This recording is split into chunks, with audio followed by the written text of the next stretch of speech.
La maladie de Pompe, c'est un manque enzymatique. Le corps produit naturellement un enzyme, l'alpha-glucosidase. Moi, je n'en produis plus depuis que je suis tout petit, plus ou très peu. Alors maintenant, c'est plus. Ce qui peut montrer les effets de la maladie, c'est donc déjà en premier lieu un manque de force musculaire, donc ça se voit assez rapidement. Ensuite, il y a un petit déhanché caractéristique à la marche.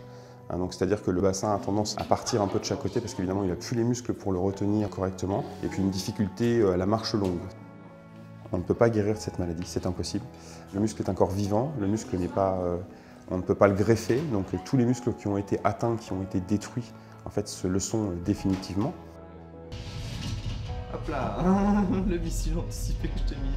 Cette maladie de Pompe est appelée la maladie du feignant. Mon père, par exemple, il faisait du bois, m'emmenait avec lui régulièrement faire du bois, donc des coupes de troncs, etc. On fait tomber des arbres. Et mon père se disait, punaise, c'est pas possible, il fait 1m90, il est en pleine forme physiquement et c'est pas un foudre de guerre, quoi. J'ai un fils qui est un peu feignant quand même, quoi. Il s'est dit ça longtemps, il s'est dit, bon, il y va pas trop, quoi.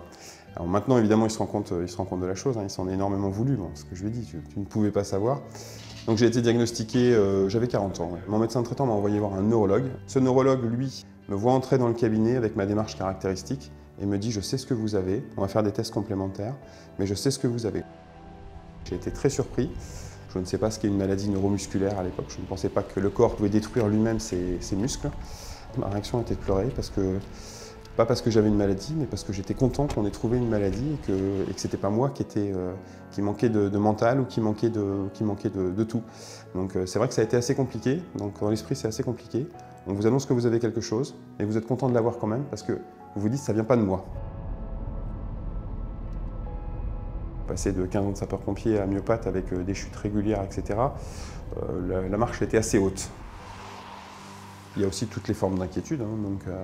Est-ce que je vais pouvoir continuer à être en 3-8? Est-ce que je vais pouvoir continuer mon job actuel qui demande certains déplacements? J'ai un médecin du travail qui m'a fait confiance et qui continue à me faire confiance et qui m'a dit tant que vous ne me demandez pas, et tant que vous en sentez capable, je vous laisserai dans votre poste. L'accueil des travailleurs handicapés dans mon entreprise est prévu avec une charte éthique, avec des gens qui sont dédiés, qui sont là, qui sont à l'écoute. C'est très très important parce que on existe tous aussi à travers notre métier. Je pense que voilà, c'est nos réussites professionnelles et à partir du moment où on aime ce qu'on fait et qu'on prend plaisir à ce qu'on fait, c'est important. Et j'ai aujourd'hui un manager qui me permet de le faire correctement et une entreprise aussi qui me permet de le faire correctement.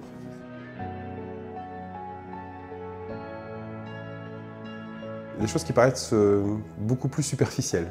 C'est-à-dire que j'ai plus envie de faire attention. J'ai envie de vivre pleinement les choses. Alors évidemment, en respectant les autres et en gardant mes propres filtres, mais je veux être moi-même. Oui, non, c'est terminé.